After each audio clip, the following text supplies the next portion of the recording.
मैना सुंदरी के विषय में मैंने कुछ बातें आपको उस समय करी थी, उसको फिर एक बार याद कर लीजिए। ये पूरा जीवन चरित्र जैनोलॉजी को प्रैक्टिकल लाइफ में कैसे जिया जा सकता है उसका ज्वलंत उदाहरण है। इसका उदाहरण है जैनोलॉजी को, जैन धर्म को, जैन तत्व ज्ञान को प्रैक्टिकल लाइफ में कैसे जिया जाता है।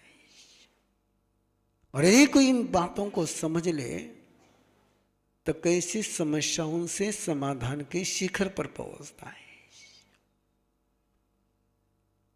समस्या नहीं आनी उसको संसार नहीं कहते हैं, उसको मोक्ष कहते हैं। क्या कहते हैं? मोक्ष कहते हैं। हम कहां पर हैं?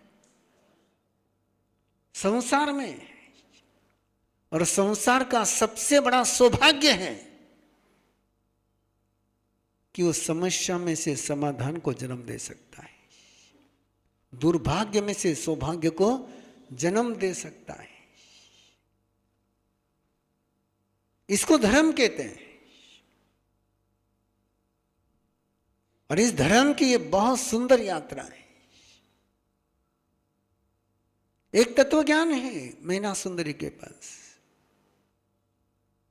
कि तुम्हारे जिंदगी में सुखी होना कि दुखी होना, ये धर्म कहता है कि तेरे हाथ में है। किसके हाथ में है? मेरे हाथ में है। और पिता कहता है कि नहीं, सुखी की दुखी करना मेरे हाथ में है। और आप भी यही कहते कि मैंने सुखी दुखी करना किरा हाथ में है? घर वालों के हाथ में है। और मैना सुंदरी कहते कि सुखी होना कि दुखी होना मेरे हाथ में है। एक चुनौती है सामने आपकी भाषा में, और मैना सुंदरी के लिए वो बिल्कुल सहज है। कभी लगता है कि ऐसा कोई पिता हो सकता है क्या? कितना भी अपने बेटे से बेटी से नाराज हो जाए तो कोई अपनी बेटे की शादी कुष्ठ रोगी के साथ करने की सोच सकता है क्या? लेकिन मैना सुंदरी का चरित्र ये कहता है कि जिस समय व्यक्ति रिवेंज में उतर जाता है, किसमें? रिवेंज, प्रतिशोध, बदला लेने की भावना एक बार अंदर में जन्म गई कि सारे रिश्तों की मौत हो जाती है। कोई रिश्ता जिंदा नहीं रहता है। कोई शर्म बसती नहीं, कोई विवेक बसता नहीं।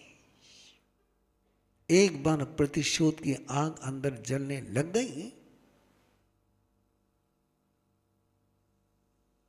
मैना सुंदरी का पिता प्रतिशोध लेना चाह रहा है।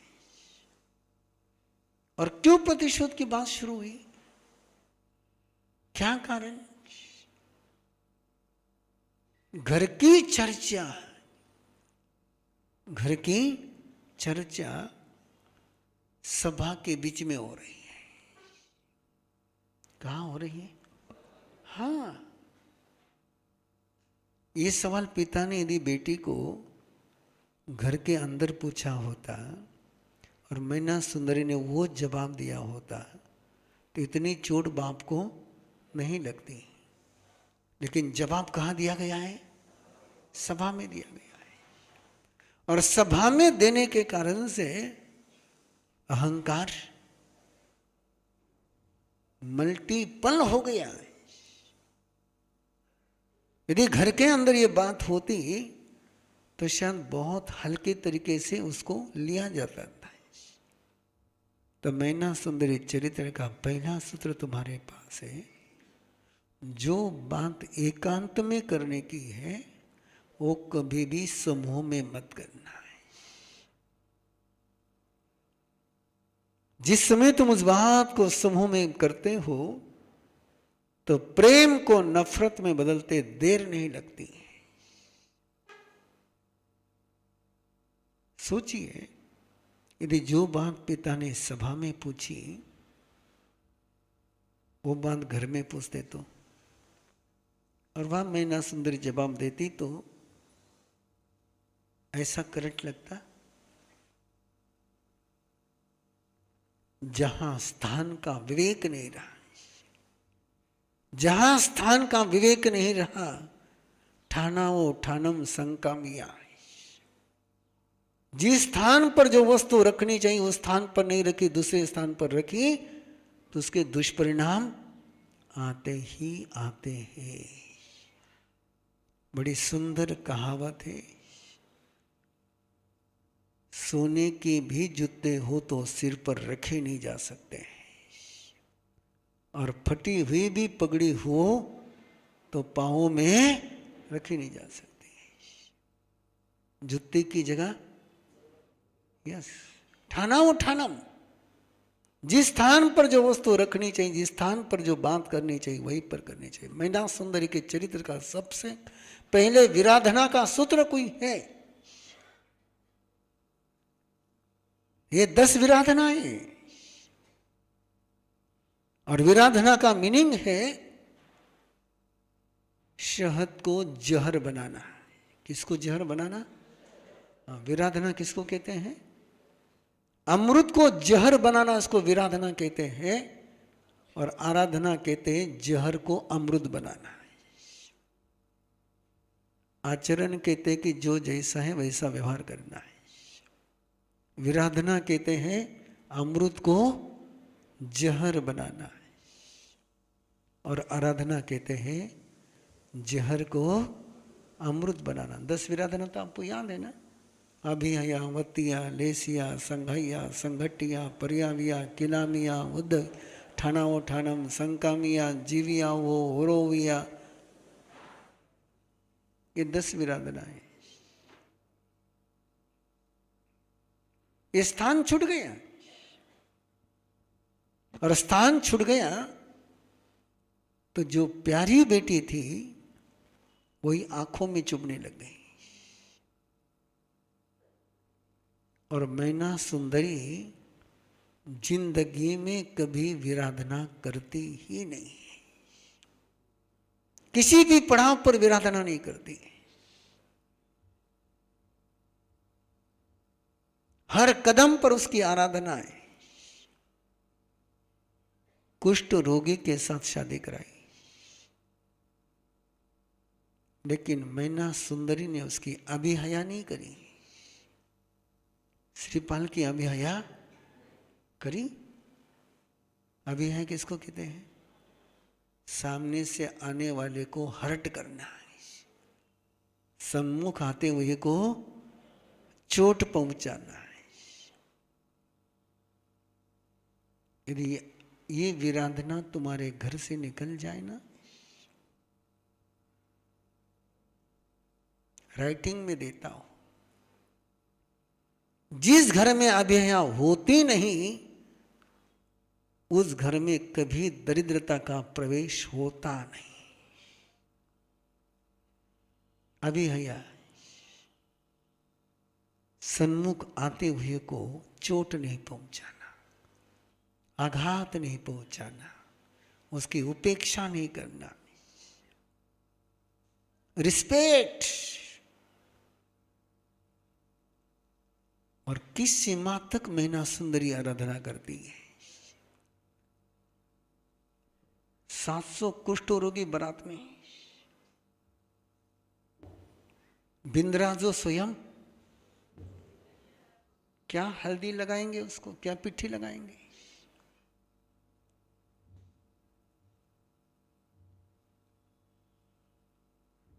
लेकिन इतनी, जिसके पड़ोस में बैठना भी तुम्हें मंजूर नहीं हो सकता है, उसको जिंदगी का नाथ के रूप में स्वीकार करना है।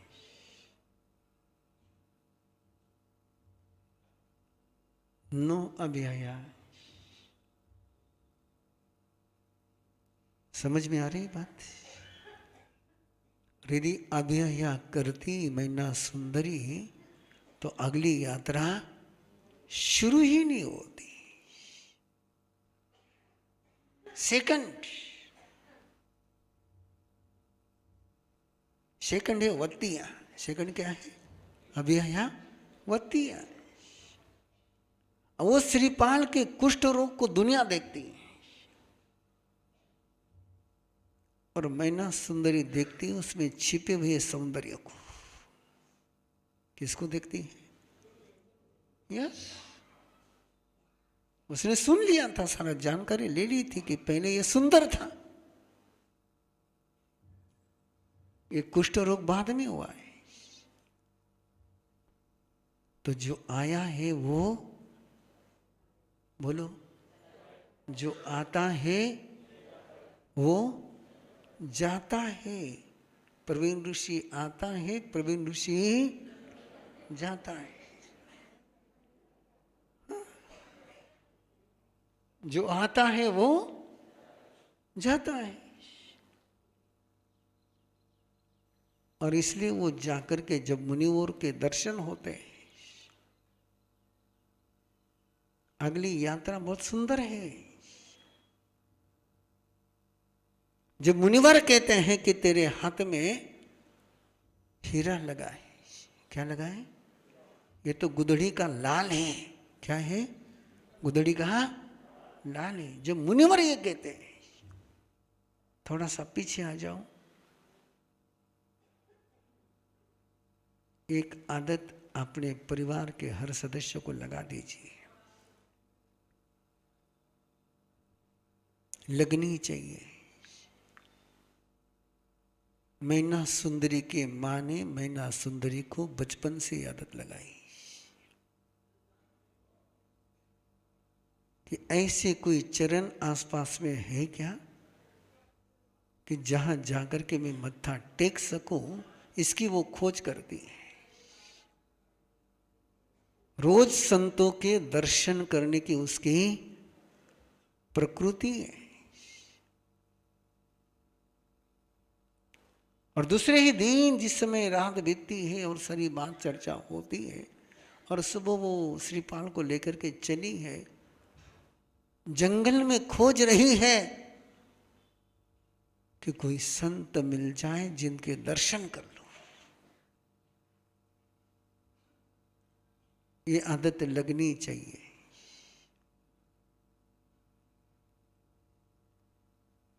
और मैना सुंदरी दर्शन के लिए चली है और संतों के दर्शन हो गए। मुझे नहीं लगता कि संभाजी नगर में कोई दिन होता होगा कि जिस दिन संभाजी नगर में संत और सत्या नहीं है।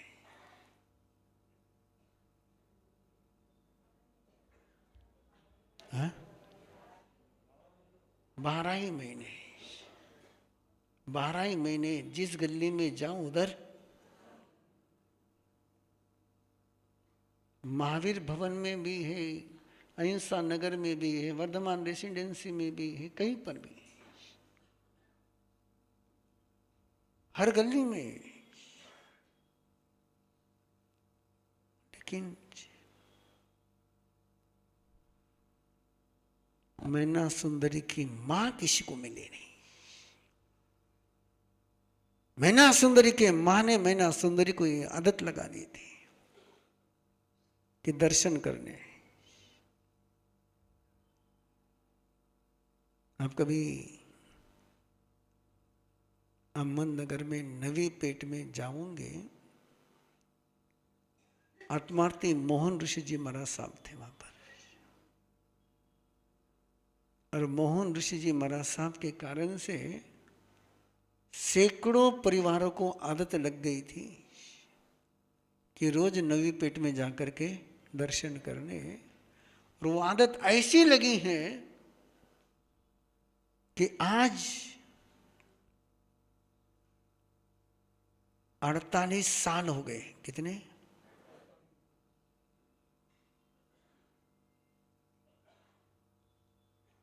वो नहीं है स्थानक में, लेकिन फिर भी लोग वहां जाते हैं। उनका जो बैठने का आसन रखा हुआ है, वहां जाते हैं, नौकार मंत्र गिनते हैं। ये आदत लग गई, ये आदत आप लगा सकते हो। और इसलिए संत के दर्शन हुए और संत ने कहा कि तेरे देव गुदड़ी का लाल तुझे मिला है और मैना सुंदरी पूछती है, इनका स्वास्थ्य प्रकट कैसे हो सकता है? किससे पूछा? मेरी से समझ में आ गया आपके? जो मिला उसका वेलकम है, जो मिला उसका स्वागत है, जो मिला बोलो, लेकिन उसको कैसे बनाना ये मेरे हाथ में है। जैसा मिला वैसा रहना जरूरी नहीं है। अब एक करो महाराज नसीब में ईसस तो ईसस जगना पड़ेगा, नथिंग। जो मिला है उसको मैं बढ़िया कैसे बना सकता हूं, उसकी क्षमता को, उसके अंदर की संभावनाओं को उजागर कैसे कर सकता हूं, इसको कहते आराधना, अनावरण की आराधना। वत्या का मीनिंग होता है छिपाना।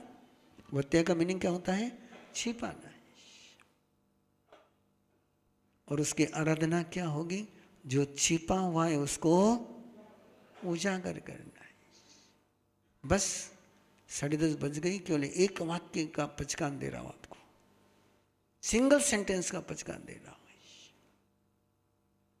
एक वाक्य जिंदगी में कभी नहीं बोलना, कभी नहीं बोलना। ये नहीं हो सकता, तू ये नहीं कर सकता, मेरे से ये नहीं हो सकता। एक सेंटेंस कभी मत बोलना। ये सेंटेंस तुम्हारे सारे सौभाग्य के दरवाजे बंद कर देता है। तू नहीं कर सके, चुपचाप बैठ, कभी मत बोलना। कभी मत बोलना कि मैं ये नहीं कर सकता हूं। एक वाक्य तुम्हारे पूरे जिंदगी को राहु केतु लगा देता है।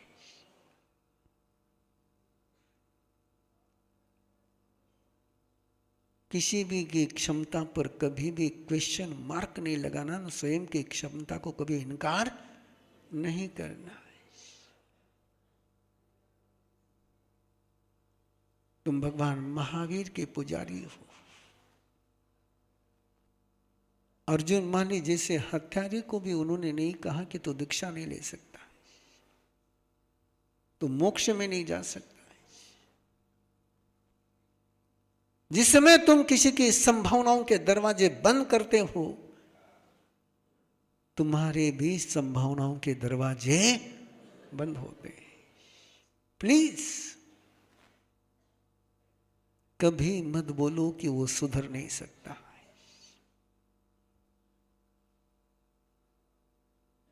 कभी मत बोलो कि ये कर नहीं सकता, वो कर नहीं सकता, वो कर नहीं सकता। जिस पल तुम इस वाक्य को भूल जाओगे, कभी नहीं बोलोगे, रास्ते खुलते ही जाएंगे, रास्ते खुलते ही जाएंगे। ये आराधना है, ये क्या है? और ये बोलना क्या है? विराधना है। एक कुष्ठ रोगी भी सुंदर और स्वस्थ हो सकता है। ये चरम सीमा की संभावनाओं को देखने की नजर जिसके पास होती है, वो मैना सुंदरी बनती है। थका में तो लखनच को नहीं।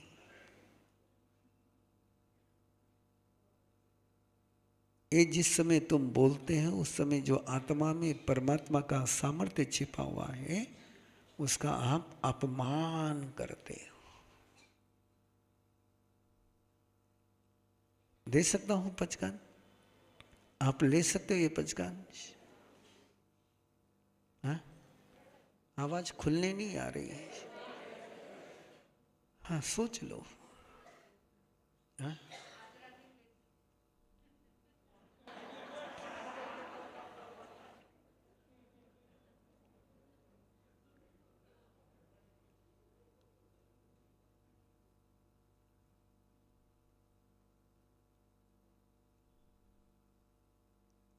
मुझे लगता है कि चतुर्मास की सबसे सुंदर यादगार आपके पास कोई हो सकती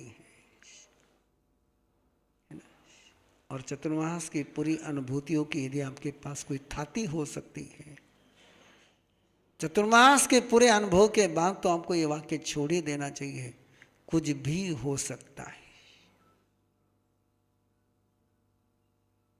जो जो तुमको असंभव लगता था, हेलो, इजीली हुआ कि पसीना लगाना पड़ेगा। मैं तो कितने ही प्रसंग याद दिला सकता हूं इंद्रचंद साहब को।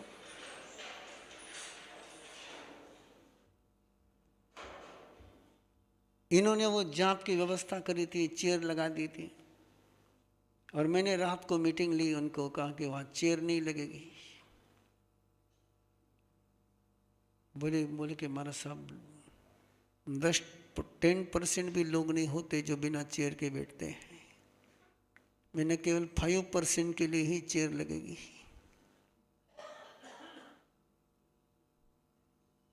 और आप सब साक्षी हो, 95% लोग जमीन पर ही बैठे हुए थे, सब जमींदार बने थे, सबको टेंशन था कि नाश्ता नहीं, गौतम प्रसादी नहीं, लक्की ड्रॉ नहीं, प्रभावना नहीं, कौन है ना जाप में।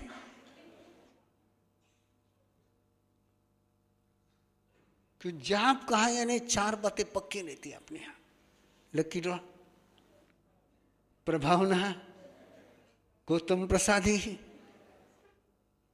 पक्की रहती है। और इस बार तो पानी नहीं पीने दिया वहां पर कि 1 घंटे के बाद पानी पीना।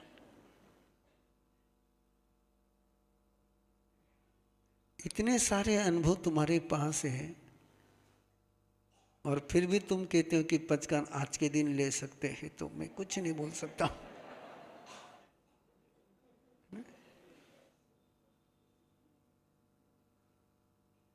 और मुझे एक बात का समाधान है कि जिन्होंने मेरे निकट में रहकर के चतुर्मास को संपन्न किया, उनका सोच चेंज हो चुका। मैं कह रहा हूं आपको, बिना ट्रेनिंग के उनकी ट्रेनिंग हो गई, उन्होंने देख लिया कि नहीं, ना नहीं कहना।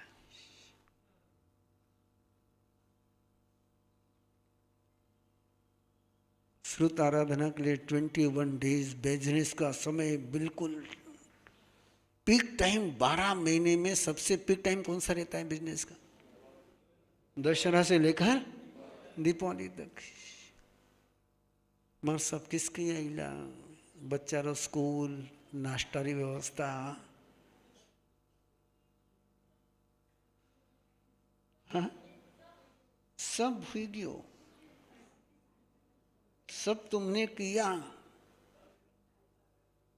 सब हो गया। 2 महीने की जगह 4 महीने वहां रह गए। थाने मालूम भी नहीं पड़े कि इंद्रचंद जी थाने कभी घुमाए लियो।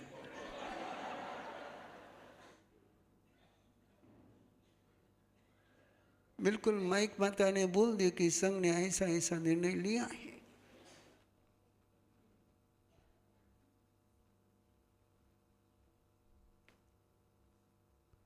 सच बताओ, किसकी किसकी मानसिकता थी कि 4 महीने वही रहने की?